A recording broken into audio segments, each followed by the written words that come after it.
What up, comic book fam? Happy new comic book day, December 22nd, 2021. One more new comic book day left in this year. The 10 book limit was once again thrown out. We hit 14 books this week, largely because we're buying doubles, but it's Christmas time. I decided to just get what I wanted. Merry Christmas to me and Merry Christmas to all of you. I want to get right into that. But before I do, I want to give you a heads up that I've been asked to jump in with the Designated Decoys over on Comics Talk Weekly with Phil. It's happening there this Christmas night, 10 p.m. Central Time, 11 p.m. Eastern Time. So if you're up late Christmas night and you're wanting to talk about some comic books and some tomfoolery, come check that channel out. Love Phil, love the Designated Decoys, and I look forward to the return of Spine Ticks January 1st with Sithlordly. He's been sorely missed in the comic book YouTube community. So looking forward to that show coming back. This Christmas night is the last show for the Designated Decoys, so look for us on that. Can't wait to jump in with the homies. Starting up with DC, we've got Nightwing 87 from Tom Taylor and Bruno Redondo. I've been enjoying Nightwing along with a number of other people. I jumped on at 78, and it was one of the first books I read from Tom Taylor and really started to enjoy his writing, Seven Secrets being the big one that hooked me on Tom Taylor. But I'm liking Nightwing, excited to jump back in. And this is a bit of a special issue because they're doing what's called, I guess, the DeLuca effect, where they're doing one continuous image and then we have Nightwing kind of jumping through in kind of action poses. So it's an interesting book. Looking forward to jump in on that. The art looks cool and loving Tom Taylor as usual. All right, only one from DC this week. Moving on to Marvel, we've got Moon Knight number 6. I've been really enjoying this story from Jed McKay.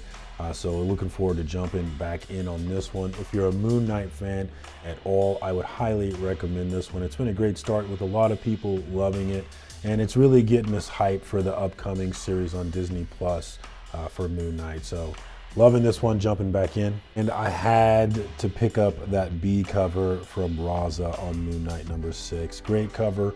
It was my number 2 cover of the week, so check that list out if you got time, but had to go ahead and double up on this one. Next up with Marvel, we've got Black Panther number 2. It's a second in a series from John Ridley after the Ta-Nehisi Coates run ended. And I was really lost in the Coates run because I jumped in late and I didn't really know what the hell was going on. So I was excited to jump in on a new story where maybe I can have a clue. And I love that Alex Ross cover. It was one of my top covers of the week. And then I had to go ahead and grab the Miles Morales variant from Ken Lashley. I thought that was really cool. Couldn't resist doubling up and grabbing that one. Still with Marvel, we've got Amazing Spider-Man 82. Now I said last week to Nick with Comic Culture that I was going to read up on Amazing Spider-Man and really decide if I was going to keep going with it. But that was a lie. I still have not caught up with it, so we're going to go ahead and grab 82 on it. It was such a chore to finish the Spencer run that I was really exhausted to jump back in with this Ben Reilly stuff that's going on, but I will get to it eventually and make my decision on whether or not I want to continue building this ASM box that I've got going. All right, and that's it for Marvel. Moving on to Boom Studios, we've got Eat the Rich number 5. Now, I read the first 2 issues of this one, and it wasn't exactly what I wanted it to be, so I kind of fell off on reading it. It's been on the backlog for me, but I do want to keep collecting it. I think it's a limited series, so I figured I'd keep going and buying it, and we'll see how it goes. I've heard that the story's been looking up a little bit, so I do need to jump back in on this one. Still with Boom Studios, we've got House of Slaughter number 3. I am a sucker for anything Something's Killing the Children. I'm a sucker for anything Erica Slaughter, so I'm a sucker for this House of Slaughter look back. I love everything that's going on in this one. I know not everybody's been feeling this, but this is for me. This is my wheelhouse. I'm loving getting the look back on Aaron Slaughter and the House of Slaughter and the inner workings of it. So really enjoying this one and really looking forward to the return of Something is Killing the Children here this next March. All right, and that's it for Boom Studios. Moving on to Image Comics, we've got Time Before Time number 8. Now, I know a lot of folks jumped off this one early, this sort of Bruce Willis Looper movie, if you've seen that one kind of set up. We've got time travel, we've got kind of gangsters and gangs running the time travel, and warring and whatnot. I've been enjoying this one. I like our main character, Tatsuo. I like what they did in the first issue, kind of playing with time, and I'm sticking in with this one for number 8. Looking forward to it. Still with Image Comics, we've got Gunslinger number 3. I am buying all the Spawn stuff at this point in time. I'm loving what Tom McFarlane's doing in this industry. I love the quality of the books that he's been putting out, and the art is always popping.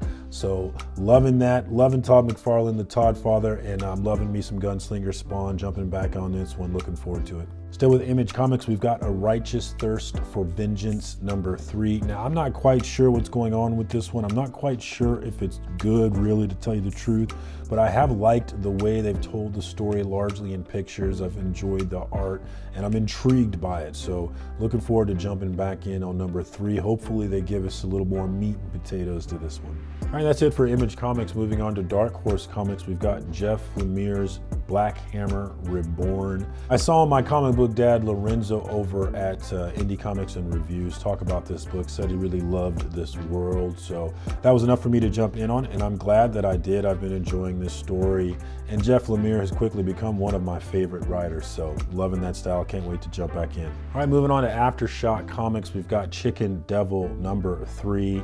I love this cover from Hayden Sherman.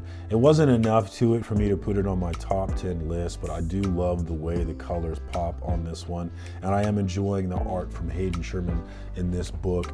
I think Ozarks on Netflix, if you've ever seen that one with Jason Bateman, this had a real Ozarks feel to it, and I like Ozarks, so I was liking this one.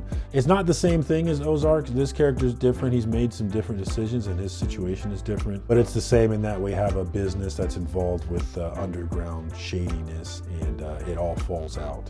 So looking forward to jumping back in on number 3. Moving on to AWA Upshot, we've got Telepaths number 4. Now, this hasn't been the greatest, most intriguing story that I've been reading this year, but it's been good enough for me to keep going along and see exactly what they're going to do with it. It was only a 6-issue series, so we'll see how it goes. I kind of like the setup where we have this solar flare that gives some people, or a lot of people, telepathic abilities, and the consequences of such things is interesting. You know, being able to know what everyone's saying is not necessarily a gift, although I would find it to be a gift. I would love to have that skill. But I like the setup enough to keep going with it. We'll see how it goes with 6 issues.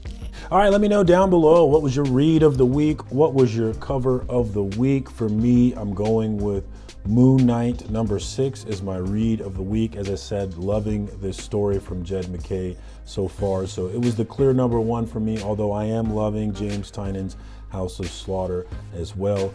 As far as cover of the week on what I was able to grab, I'm going with my number 2 cover of the week, and that's the Moon Knight number 6 B cover from Raza. So we got the clean sweep from Moon Knight. We've got both cover of the week and read of the week, but you probably had a better one. Let me know down below in the comments, what was your read and covers of the week. Always enjoy reading that. It's very likely that you're on to something that I'm missing out on, so help me out with that below. And another reminder, if you're online Christmas night, come check us out over at Comics Talk Weekly. We've got the Designated Decoys filling in for Sithlordly one more time on Christmas night at 10 p.m. Central Time, and then January 1st, we've got the return of Spine Ticks and Sithlordly, so looking forward for that. But that's all I've got for you this week. Until next time, peace, comic book fam.